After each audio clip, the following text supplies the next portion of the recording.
계시록 6장부터는 7년 환란에 대한 내용이 나옵니다. 주님을 믿고 구원받은 사람들이 주님의 공중 강림과 함께 휴거되고 나면 그때부터 이 땅에는 7년 환란이 시작되지요. 7년 환란은 인간에 의한 전쟁과 자연에 의한 재앙이 합쳐지면서 전무후무한 환란 상황으로 전개되어집니다. 그런데 계시록 6장에서는 바로 전 세계를 전쟁의 소용돌이로 몰고 갈 제3차 세계대전의 서막이 시작되고 있지요. 성경에서 말씀하는 끝에 다다른 것입니다.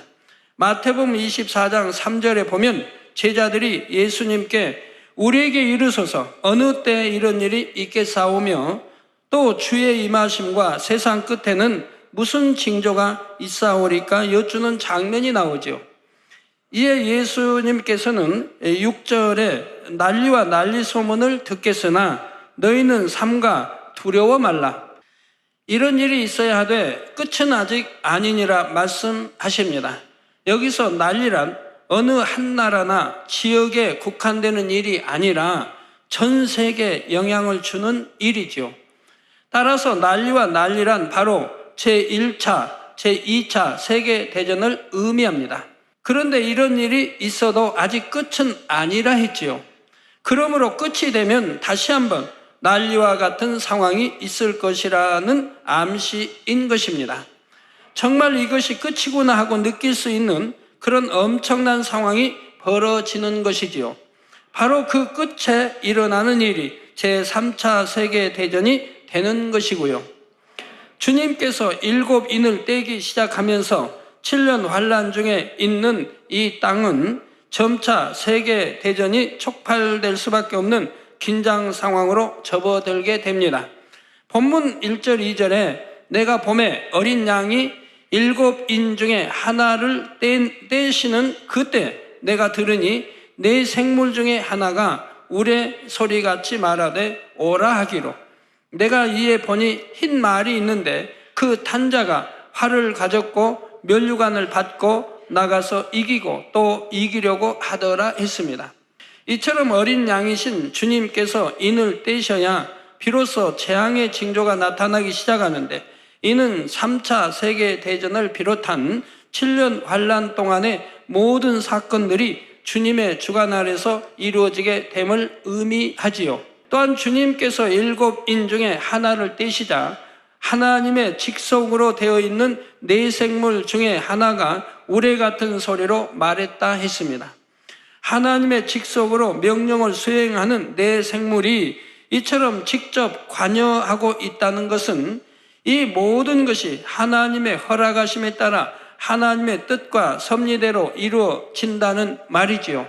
그렇다 하여 하나님께서 7년 환란의 재앙들을 이 땅에 직접 내리신다는 의미가 아닙니다. 어차피 공의의 법칙에 따라 이 땅에 임할 수밖에 없는 엄청난 전쟁과 자연의 재앙들이지만 그것조차도 결국은 모든 것을 다 아시고 그에 따라 모든 것을 계획해 놓으신 하나님의 섭리 안에서 흘러간다는 의미이지요. 네 생물의 소리를 우레 소리에 비유한 것은 그들이 그만큼 큰 힘과 권세를 가진 존재임을 말해주고 있는 것입니다. 네 생물 중에 하나가 사도 요한에게 오라 한 것은 이제부터 앞으로의 상황이 어떻게 전개될지를 보여주겠다는 의미이지요. 이에 사도 요한이 보니 흰 말이 보였습니다. 흰색은 빛, 깨끗한 성결함을 뜻하며 영적으로는 하나님께 속한 것임을 뜻하지요. 또한 말은 권세와 이음을 뜻하며 한편으로는 전쟁을 의미하기도 합니다. 옛날에는 말이 전쟁에 매우 중요한 역할을 했지요. 이러한 흰 말을 탄 자가 보였는데 그는 권세와 이음을 받아서 부릴 수 있는 자로서 곧 주의 이름으로 일을 수행하는 사자입니다. 그리고 그가 활을 가졌다 했지요. 활은 전쟁과 싸움을 의미합니다. 활은 어떤 목표를 향해 쏘는 것처럼 목표를 이루기 위해 나가다 보면 부딪힘과 다툼이 생기는 것이지요. 그러므로 주의 사자가 활을 가졌다는 것은 결국 부딪힘으로 인해 화평을 깨게 된다는 의미입니다. 다음으로 면류관을 받았다는 것은 하나님으로부터 보장을 받는다는 의미이지요. 머리가 된다는 의미이며 부와 명예와 권세가 주어진다는 의미입니다. 그러면서 동시에 면류관은 자부심과 교만을 의미하기도 하지요. 그렇다면 과연 지금까지 설명드린 내용에 부합하는 것은 누구일까요? 바로 이스라엘 민족을 의미합니다.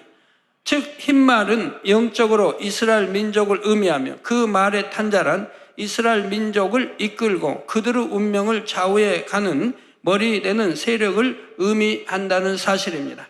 흰색은 하나님께 속한 것임을 의미하며 말은 권세와 위엄과 함께 전쟁을 의미한다 했습니다. 이스라엘 민족도 하나님께 속한 선민이며 역사상 그들로 인해 많은 전쟁이 일어났지요.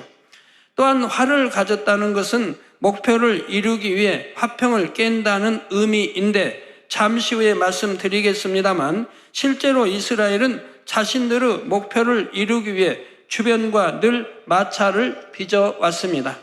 그럼에도 이스라엘 민족은 하나님의 보장하심 가운데 지금도 세계 곳곳에서 부와 명예와 권세를 누리고 있지요. 그렇기 때문에 또한 이스라엘 민족은 자기들 자신에 대한 자부심과 교만이 있습니다. 자신들은 선민이며 하나님의 보장하심 가운데 늘 승리한다는 교만이지요. 바로 이러한 모습을 면류관을 받았다 말하는 것입니다.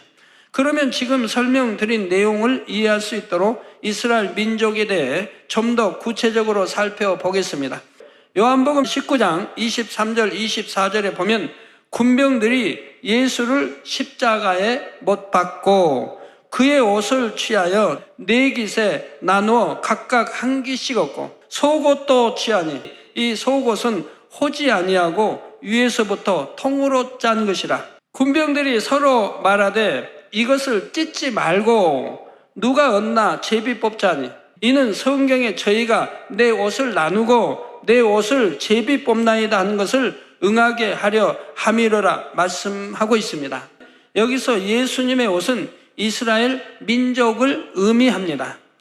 이러한 예수님의 옷을 네 깃으로 나눴다는 것은 육적으로는 이스라엘 민족이 완전히 나뉘어 뿔뿔이 흩어질 것이라는 의미이지요. 하지만 속옷은 호지 아니하고 위에서부터 통으로 짰으므로 찢어서 나누지 않았다 했는데 이는 이스라엘 민족의 내면적인 것, 곧 중심만은 나누어지지 않을 것이라는 의미입니다.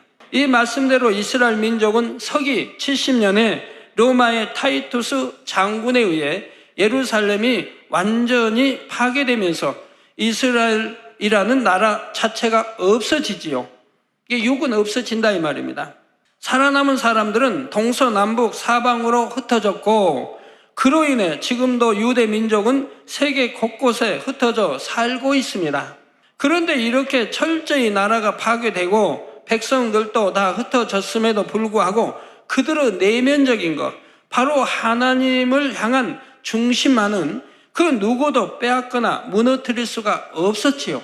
그 후로도 유대 민족을 뿌리채 없애려는 시도가 여러 차례 있었지만 유대인들은 그 모든 것을 이겨내고 오히려 1948년 5월 14일에 독립된 나라를 세우기에 이릅니다. 오직 이 일이 가능했던 이유는 하나님을 향한 그들의 마음 중심이 그 오랜 세월 동안에도 변개치 않았기 때문이며 하나님께서 자신들에게 주신 언약의 땅을 다시 찾겠다는 일념 하나로 이 엄청난 일을 이루어냈던 것입니다. 이로 인해 이스라엘 민족의 자부심은 더해졌지요. 자신들은 하나님으로부터 선택받은 민족이요 따라서 가장 뛰어난 민족임을 자부하는 선민 사상이 그들 가운데는 여전히 뿌리 깊게 자리 잡고 있습니다. 그러나 이러한 선민 사상이 교만과 아집으로 발전하여 주변 나라들과의 평화적인 공존은 점점 멀어지게 되고 말았지요. 이 때문에 지금도 이스라엘을 중심으로 한 중동 일대에는 늘 긴장이 감돌고 있으며 이스라엘은 독립 이후 지금까지도 계속되는 전쟁 상황 속에 살아가고 있습니다. 늘 크고 작은 전쟁들을 치르고 있지요. 그런데 바로 본문 2절 중에 나가서 이기고 또 이기려고 하더라 말씀한 대로 이스라엘은 이러한 전쟁마다 승리하고 있다는 사실입니다. 앞서 말씀드린 대로 이스라엘은 나라와 국토를 잃은 지 1900여 년 만에 다시 자신들의 옛날 영토로 돌아와 새로운 독립국가를 세웁니다. 그러니 이미 그 땅에서 지난 1900여 년을 살아오던 사람들이 어찌 이를 반겨 맞겠습니까? 하루아침에 자신들이 살던 땅을 이스라엘의 영토로 넘겨줘야 한다는 것이 상식적으로도 이해될 수 있는 일은 아니지요. 또한 이스라엘의 옛날 영토 주변에 있는 많은 아랍 국가들도 이스라엘의 이러한 행동을 결코 반겨 맞을 리가 없었습니다. 그래서 1948년 5월 14일에 이스라엘이 국가 독립을 선포하자 바로 다음 날인 5월 15일 아침 아랍 연합 군대가 이스라엘을 공격해 옵니다. 일명 팔레스타인 전쟁이라고도 하고 독립전쟁이라고도 하는 제1차 중동전쟁이 발발한 것이지요. 당시 이스라엘 군대는 비록 규모도 작고 무기도 빈약한 상태였지만 단합된 힘으로 이 전쟁을 압승으로 이끕니다. 1956년 10월에는 수에즈 전쟁이라 불리는 제2차 중동전쟁이 일어났는데 이때도 이스라엘이 승리하지요. 1967년 6월 5일에 일어난 제3차 중동전쟁은 그 유명한 6.1 전쟁으로 알려져 있습니다. 이때도 아랍의 여러 국가들이 연합하여 공격에 왔는데 이스라엘은 6일 만에 그들을 무찌르지요. 주변 여러 나라를 6일 만에 제압해버린다 이 말입니다.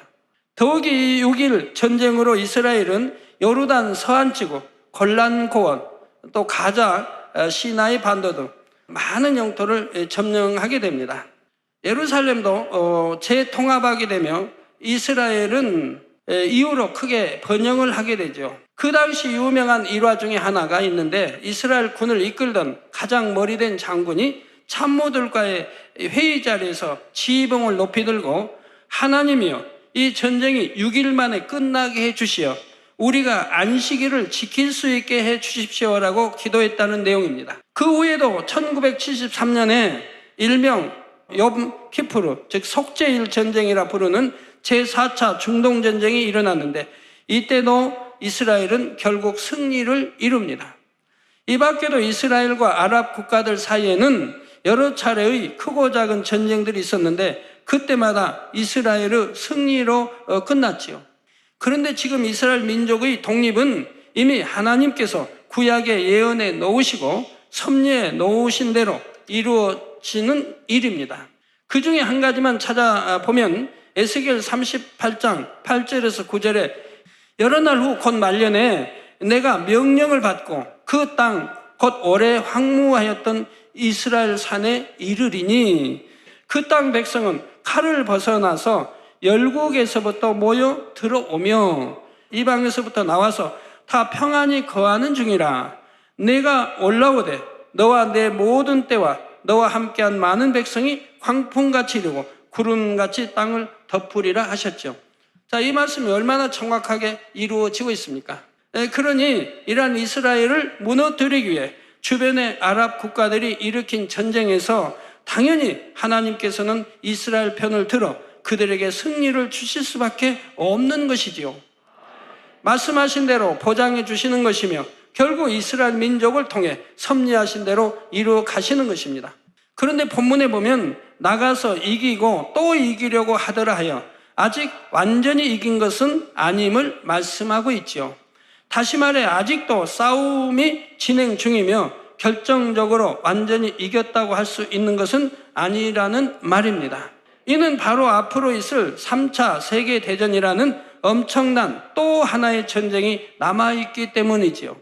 사실 제1차, 2차 세계대전이 일어난 때에도 이스라엘 민족이 깊이 관여되어 있는데 앞으로 있을 3차 세계대전에도 이스라엘이 밀접하게 연관이 됩니다. 지금 이스라엘이 위치하고 있는 땅과 그 주변의 땅들은 하나님께서 이 땅의 인간을 경작하시는 출발점이 되었던 곳이지요. 그런데 인간 경작의 마무리 역시 바로 이곳을 중심으로 이루어진다는 사실입니다.